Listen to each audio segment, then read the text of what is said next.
정광훈 목사가 오늘 퇴원했습니다. 퇴원하자마자 기자회견을 했는데요.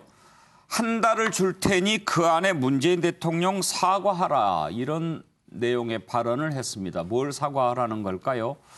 그러면서 만약에 한 달간 지켜보다가 사과하지 않으면 목숨을 던지겠다, 이런 얘기도 했습니다. 한번 들어보시죠. 대통령이 뭔데 국가를 부정하는 거죠. 동계올림픽에서 간첩의 왕인 신영복에 대해서 내가 가장 존경하는 한국의 사상가라고 말한 거에 대해서 국민들 앞에 사과 한번 해달라는 거죠. 그 사과해주면 우리는 광화문 집회고 뭐고 그만두겠다. 사과 안 하려면 물러나라. 문재인 대통령의 국가 부정, 핵심적인 말로 말하면 48년 8월 15일 건국을 인정할 수 없다. 여기에 대해서 사과하라는 거죠. 대한민국을 해체하고 일국가 이체제를 통하여 북한으로 가려고 하는 그 시도를 중지하라는 거죠. 거기에 대해서 대답을 하시지, 자꾸만 다른 바이러스 이런 걸 가지고 자기가 하려고 하는 그 범죄 행위를 감추려고 하지 마시기를 바라고 국민 여러분들도 절대 속지 말기를 바랍니다. 저는 앞으로 한 달 동안의 기간을 주겠습니다. 문재인 대통령에게, 국민에게 사과하십시오. 다시 말해서, 다시 요약하면 국가 부정, 낮은 단계 연방제라고 하는 이 거짓 평화 통일 주제를 가지고 국민들을 속이는 행위를 계속한다면 한 달 동안 제가 지켜보다가 한 달 후부터 나는 목숨을 그야말로 던지겠습니다. 그때 가서는 저는 순교할 각오가 되어 있습니다. 김영주 의원, 약간 뜬금없다 이런 생각 드는데 논점을 좀 바꿔보려고 하는 걸까요? 어떻게 읽으셨습니까? 어떻게 이해를 해야 될지 모르겠습니다. 물론 역사관으로 보면 이제 광복절 논란 그런 것처럼 보이지만 어떤 건국의 말하자면 핵심이 이제 48년도부터 우리 대한민국의 건국 정신을 문재인 대통령이 말하자면 훼손시키고 있다. 훼손시키는 내용은 결과적으로는 낮은 단계의 연방제를 통해서 말하자면 친북 정권을 만들려고 하는 의도를 갖고 있다. 이제 그런 부분에 대해서 또 혹은 우리가 성공회대 대교수로 계셨던 신용복 선생님을 존경한다라고 하는, 저도 신용복 선생님하고 공도찬 경험도 있고 또 이런 좋은 강의를 들었던 부분이 있고, 이제 그런 측면에서 이건 정말 뜬금없다 그런 생각이 들어요. 그리고 어떤 면에서는 본인이 종교적 선지자라고 얘기하시는데 과연 이게 정말 종교인이라고 하면 어떻게 보면 정신적으로 건강하셔야 되는데요. 건강한다는 뜻은 안정감을 갖고 있어야 되는데 지금 보면 피해의식에 젖어 있다는 생각이 들고요. 그 이유는 재개발을 정부가 선동해서 나를 쫓아내려고 한다. 우한 바이러스를 통해서 나를 붕괴시키려고 한다. 이것은 정상적인 멘탈에서 가질 수 없는 거입니다. 누가 나를 쫓아다니고 미행당하고 있다는 과거의 말하자면 그런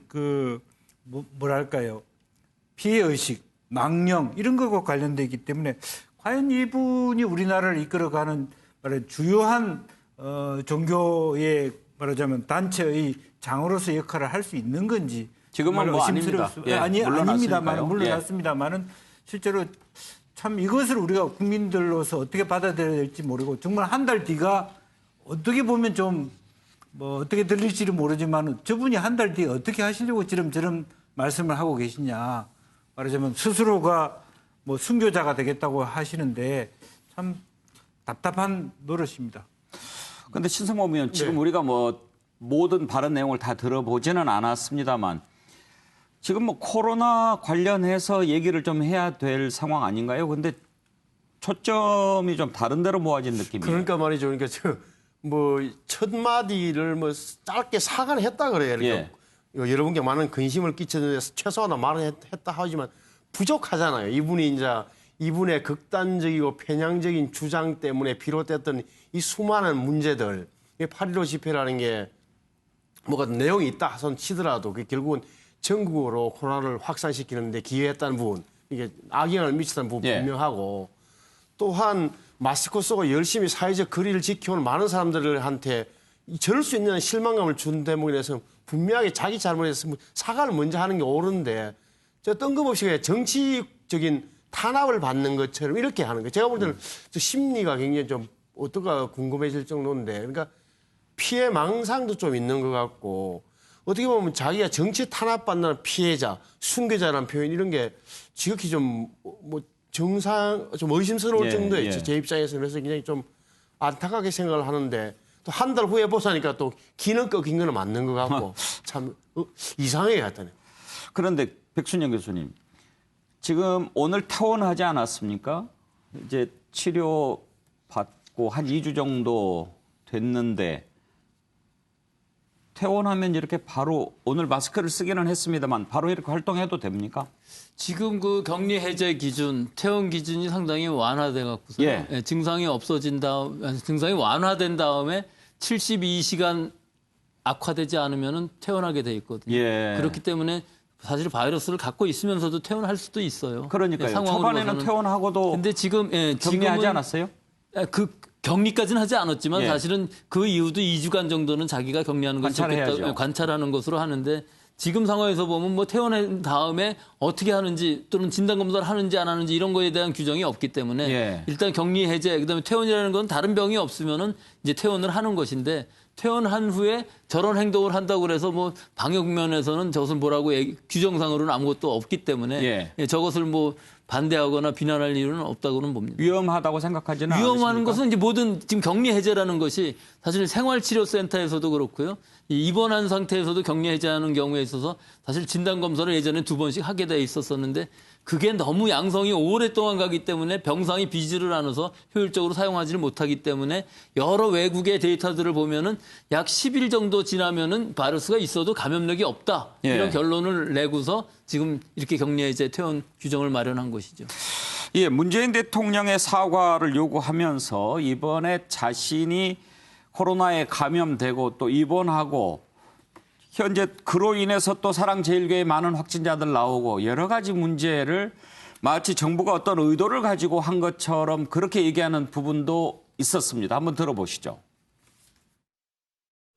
틈만 있으면 저와 우리 교회를 제거하려고 여기 재개발을 선동해서 우리 교회의 진입을 몇 번 시도하다가 근본에 이제 드디어 중국의 우한 바이러스 사건을 통해서 이것을 전체적인 것을 우리에게 뒤집어 씌워서 사기극을 펼치려고 했으나 국민 여러분들의 현명한 판단 때문에 실패한 걸로 보입니다. 김한규 변호사 어떻게 들으셨어요? 예, 일단은 상당히 좀 약간은 그 시청자들, 국민들한테 굉장히 왜곡된 발언으로 들릴 수가 있는 게요. 좀 교회를 제거하려고 그 재개발을 선동했다 이렇게 좀 말씀하셨지 않습니까? 마치 잘 모르는 어떤 사람이 봤을 때는 정부가 뭐 지금 교회를 없애려고 재개발을 시도해서 지금 이런 상황인가? 큰 오해인 게요. 이미 지금 장외일동입니다. 이 교회가 있는 곳이. 여기가 지금 주민이 99%가 이미 다 이주했어요. 왜냐하면 재개발 지역이거든요. 그럼 보통 재개발을 하게 되면은 법적으로 그러면 이 교회도 이제 보상금을 받고 이주하면 되는 겁니다. 근데 이제 그 토지수용위원회에서 이 교회에 지금 82억 원을 그 보상금으로 지정했습니다. 근데 교회에서는 지금 560억. 그러니까 좀 서로 간에 굉장히 액수 차이가 큽니다. 근데 보통 토지수용위원회에서 보상금을 정할 때는 그냥 뚝딱뚝딱 정하는 것이 아니고 이 현장에 대해서 정치적으로 다 감정을 해서 여러 감정사들이 와서 정해진 정확한 보상금이 있거든요. 근데 이게 뭐 한두 배 차이도 아니고 뭐 5배 이상을 요구하기 때문에 그래서 액수 차이가 큰데요. 또 소송 상대방도 정부랑 교회랑 지금 싸우고 있는 게 아니에요. 이 재개발 조합. 그러니까 이 주민들이죠. 주민들이 조합과 이 교회 측이 소송을 해서 이미 조합이 승소를 했습니다. 교회가 패소를 해서. 그럼 교회가 1심에서 패소하기 때문에 조합이 이 교회를 내쫓기 위해서 명도 집행을 할 수 있는데 또 이 명도 집행이 지금 제대로 이루어지지가 않는 거예요. 그러니까 지금 뭐 결론을 내리자면은 이 조합, 이 장일동의 주민들과 교회 측 간의 분쟁이고요. 이 집행이 지연 내부로 인해서 피해보는 건 누구냐 하면요. 장위일동의 재개발을 하기 위해서 99% 이주한 주민들이에요. 재개발이 늦어질수록. 그래서 주민들한테 피해를 주는 것 같아서 오히려 지금 정광 목사 사과해야 되는 거 아닌가 이렇게 보고 있습니다.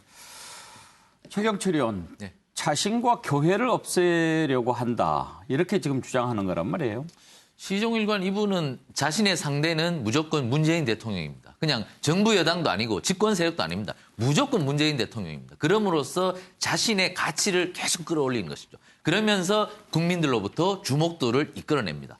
그리고 국민들이 무조건 지지율의 대통령 지지율은 한 40%에서 50%니까 대통령 반대하는 사람은 무조건 국민의 한 절반은 된다. 그것이 나의 편이다. 이런 식으로 프레임을 딱 걸고 이렇게 가는 거죠. 그런 식으로 해서 자신을 지지하는 층을 자꾸만 만들려고 하고 그리고 문재인 대통령과 맞서는 자신의 소용주의, 위대함을 자꾸만 부각시키면서 자신의 가치를 자꾸 올리는 것인데 그러나 지금 대부분의 사람들은 외면을 하죠. 왜냐하면 요즘은 그 기사의 댓글을 한 번씩 봅니다. 기사 댓글의 99%가 전광훈 목사에 대해서 기사가 나면은요.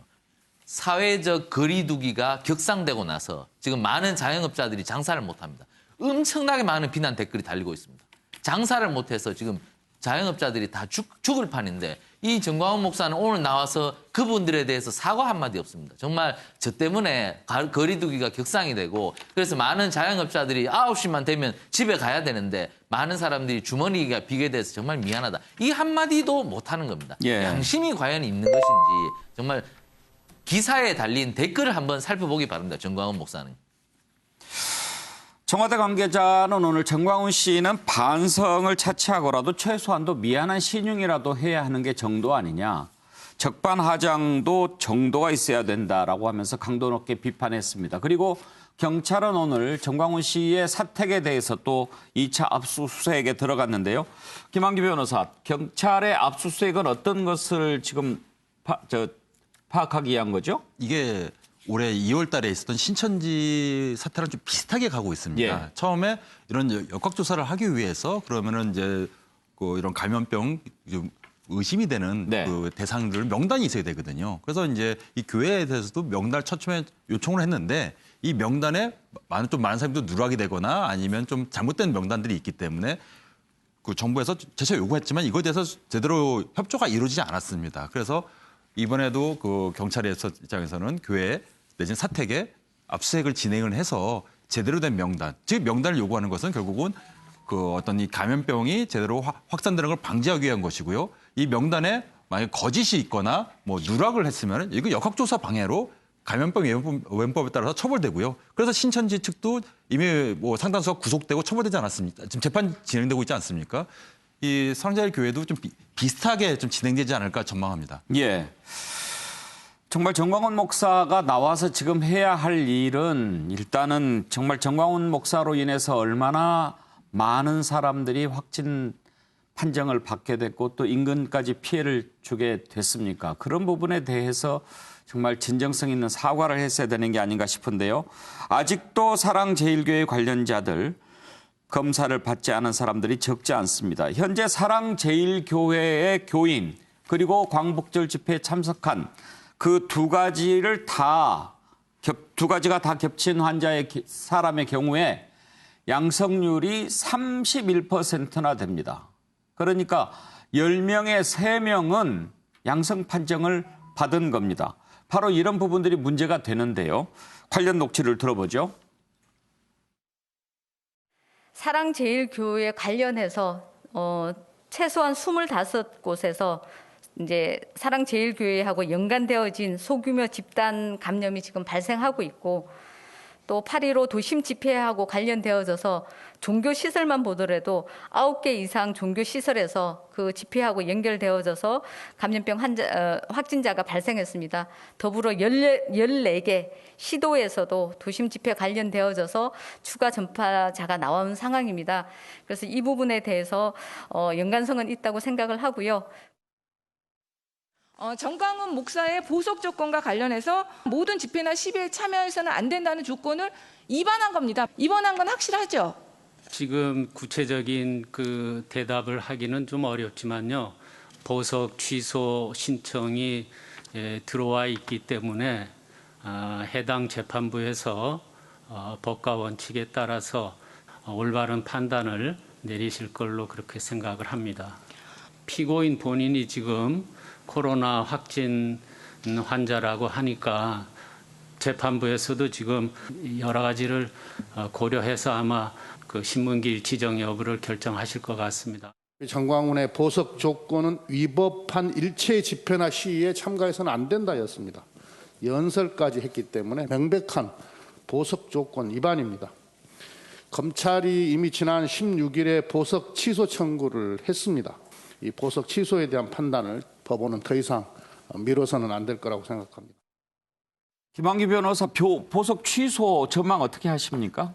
저는 취소될 가능성이 굉장히 높다. 왜냐하면은 이 보석 당시 전제 조건에 가장 중요한 것이 이 사건과 관련된 집회에 참석하거나 위법한 집회에 참석하지 말라는 것이 법원 재판부의 어떤 보석 전제 조건이었는데요. 이번에 광화문 집회에 참가한 것이 어떤 정치적 논란이 되는 집회였을 뿐만 아니라 좀 위법 여부에 대해서 논란이 되는 집회였거든요. 예. 이것은 뭐 보석 제도의 취지에 굉장히 정면으로 위반되는 좀 행위였다고 보여집니다. 그리고 건강보험공단에서 상당한 액수의 구상권을 청구하지 않았습니까? 그런 부분은 이제 소송으로 가겠죠. 네, 이것도 굉장히 큰 금액인데요. 이 건강보험공단에서 이 확진자들에 대해서 그 진료하는 돈이 결국은 우리도 국민들 세금 아니겠습니까? 근데 이번에 그 감염법 위반법에 위반된 어떤 방역 지침을 위반하거나 아니면 뭐 역학조사를 방해한 이런 사람들이 고발된 사람이 1,000명이 넘습니다. 이 사람들에 대해서 지금 그 진료비가 들어간 돈이 65억인데 건강보험공단에서 더 들어간 돈이 55억입니다. 이 돈에 대해서는 당연히 이 법을 위반한 이 대상자 1,000명이 넘는 사람들한테 구상을 하는 것이 맞고요. 오히려 구상을 하지 않으면 건강보험공단이 직무유기하는 거죠. 아마도 소송을 아마 다음 달일 정도에는 진행되지 않을까 좀 전망합니다. 그리고 인근 지역 상인들도 사랑제일교회 때문에 아주 뭐 장사도 못하고 피해를 많이 봤다라고 하면서 손해배상을 또 청구한다고 하는데 손해배상 청구 대상이 될 수 있다고 보십니까? 예. 예를 들면 천재지변이라든가 이런 걸로 인해서 지금 코로나 같은 경우겠죠. 이런 걸로 인해서 영업 손실이 있는 것은 뭐 감수해야겠죠. 자영업자들 입장에서. 근데 그렇지 않고 이런 뭐 정부의 지침을 위반하고 감염법 예방법을 위반하고 이런 고의적으로 불법적인 행위를 해서 인근 상인들이 이제 문 닫게 만들거나 장사를 못하게 하거나 이런 영업 손해에 대해서는 충분히 이제 불법 행위에 의한 손해배상 청구가 가능하다 봅니다. 예. 자, 정광훈 목사 관련 살펴봤고요. 민경욱 전 의원 또 고발 당했습니다. 이번에는 자가격리 중에 무단 이탈을 했다는 건데요. 민경욱 전 의원은 자신은 음성이라서 해당되지 않는다 이렇게 주장합니다. 인천시 연수구에서는 지난달 22일에 연락을 받지 않아서 담당 공무원이 직접 찾아갔는데 집에 없었다. 자가격리 이탈로 판단해서 연수경찰서에 고발했다라고 하는데요. 민경욱 전 의원은 내가 음성으로 판정받았는데 왜 자가격리 대상자냐 그렇게 주장합니다. 관련된 녹취를 한번 들어보실까요? 제가 누구랑 포옹을 하고 입을 맞추고 1시간 1m 안에서 15분 이상 말을 했으니까 얘기를 좀 해주세요. 그 얘기를 안 하고 자가격리를 하라고 한다면 그러면 그거는 강요죄가 아닙니까? 저는 그래서 2번이나 받았어요. 2번 다 음성이 나왔습니다. 그래서 22일 날 제 발로 다시 갔습니다. 다시 가서 또 검사를 받았어요. 24일 날 음성이라는 통보를 또 받았습니다. 확진자와 밀접 접촉이 없었던 저를 계속 이렇게 괴롭히고 한다면 부정선거를 외치는 제가 무서워서 저를 탄압하기 시작했다. 이렇게밖에 볼 수가 없는 겁니다. 백수정 교수님 궁금한데요. 음성 판정을 2번이나 받았다. 그런데 왜 내가 자가격리 대상자가 돼야 되느냐? 그거는 음성이 뭐 10번을 받았어도 2주간은 자가격리를 해야죠. 이 결정은 사실은 누가 밀접 접촉이냐 아니냐는 역학조사관이 모든 걸 다 검토를 해서 결정을 하고 그다음부터 2주일 동안은 자가격리를 하면서 이 외부의 접촉을 끊는 것이거든요. 그러니까 13일 될 때까지 음성이 나와도 결국 맨 마지막 날 13일 사실 13일 날 진단검사를 한 번 하고 격리 해제를 하거든요. 근데 안 하는 경우들도 있어요. 진단검사 자체를. 일단 밀접 접촉이 됐다는 의미는 역학조사관이 이렇게 판단을 했고 2주일 동안은 격리를 해야 된다는 것은 이것은 법이죠, 지금으로서. 진단검사하고는 상관이 없습니다. 그런데 지금 본인이 그렇게 이제 판단하는 거죠. 나는 괜찮은데 왜 나를 자꾸 격리시키느냐라고 그렇죠. 하는 증상이 건데요. 없고 음성이 나오고 결국은 음성으로 끝날 수도 있습니다. 안 걸렸을 수도 있지만 일단 밀접 접촉이라는 의미는 감염이 위험하다는 의심 환자이기 때문에 14일간 격리를 하면은 적어도 그 이후에는 감염력이 없어지기 때문에 그때까지는 격리가 돼야 된다는 것이죠. 김한규 변호사, 저런 경우에 이제 고발이 되는 거죠. 그 자가격리 위반한 경우에 실제로 이제 형사처벌된 사례도 있고요. 예, 이것도 뭐 아주 무겁게는 징역형까지 가능한데요. 네. 뭐 어떻든 간에 전직 어떤 국회의원, 그 국민의 대표 아니겠습니까? 자가격리 같은 경우는 어떤 모범을 보이겠죠. 이거 위반되면은 고발되면은 뭐 법적 조치를 받지 않을까. 네, 뭐 그렇게 봅니다. 예, 지금 민경욱 전 의원도 그렇고 차명진 전 의원도 자가격리 중에 우리한테는 너무 차별 대우했다 이런 주장을 또 하고 있습니다. 이낙연 대표는 뭐 좀 챙겨주던데 우리는 햇반 하나도 주지 않았다 이런 얘기를 하는데요. 이낙연 대표가 이렇게 자가격리 중에 받았던 물품들을 공개한 걸 이렇게 보여주면서 우리는 왜 이렇게 다르냐 이런 주장을 한 건데요. 백수영 교수 좀 다르게 주면 그 문제 아닙니까? 그거는 지자체에서 하는 일이기 때문에 저건 제가 잘 모르겠습니다. 예. 지자체마다 다 다르고요. 얼마 전에도 뭐 군인 해외에서 왔는데 뭐 아무것도 안 줬다. 군인도 있었고 그게 사실은 군인이면 국방부에서 주는 건 아니고요. 각각의 담당한 지자체에 그것도 공무원들이 직접 갖다 주는 것이기 때문에 저 부분의 차별은 있었을 수 있을 것으로 보이는데 네. 그 얼마나 차별이었는지 지자체 때문에 일어난 일이다. 그렇습니다. 최경철 의원. 네. 왜 차이가 났을까요? 국회의원 대 일반인이라서 그러냐, 서울대 시골이라 그러냐. 지금 차명진 전 의원 주장 그렇습니다. 뭐 우리 교수님 방금 말씀하셨다시피 기초지자체별로 형편이 다를 수가 있고 규정이 다를 수가 있기 때문에 그 물품에 지급하는 양이라든가 그리고 물품의 개수가 다를 수는 있겠죠. 그러나 아주 큰 차이는 없겠죠. 왜냐하면 그 광역자치단체에서 또 기초자치단체가 어느 정도 주는가에 대해서 다 체크를 하기 때문에 저렇게 큰 차이는 없을 것이다. 그런데 뭐 차명진 의원이 어디서 뭐 저렇게 했는지 모르겠지만 좀 과장된 것이라고 보고요. 왜냐하면 저렇게 많은 차이가 났다면 이미 코로나 사태가 굉장히 뭐 지금 2월 달부터 있었는데 전국에서 저러한 민원이 빗발쳤을 텐데 아직까지 저렇게 많은 민원은 없었던 걸 미뤄봐서는 차명진 의원이 조금 과장한 것이 아닌가 이렇게 보고 있고요. 그리고 저런 것 가지고 지금 방역 때문에 공무원들이 지금 난리를 치는데 저렇게까지 또 사진을 올려서 할 필요가 있겠습니까? 지금 요즘 공무원들이요. 숨바꼭질을 계속합니다. 지금 어떤 일을 하는가 하면 개신교에서 예배 금지를 잘 지키는지 공무원들이 주말마다 또 나갑니다. 그리고 저런 진단키트가 아니죠. 저 자가격리하는 사람들한테 물품 다 갖다 줘야 됩니다. 그렇게 숨바꼭질하는데 엄청나게 많은 행정력이 들어가는데 저러한 것에 대해서 조금 감사의 뜻을 표하기보다는 저걸 비교해서 굳이 저렇게 따졌어야 하는가.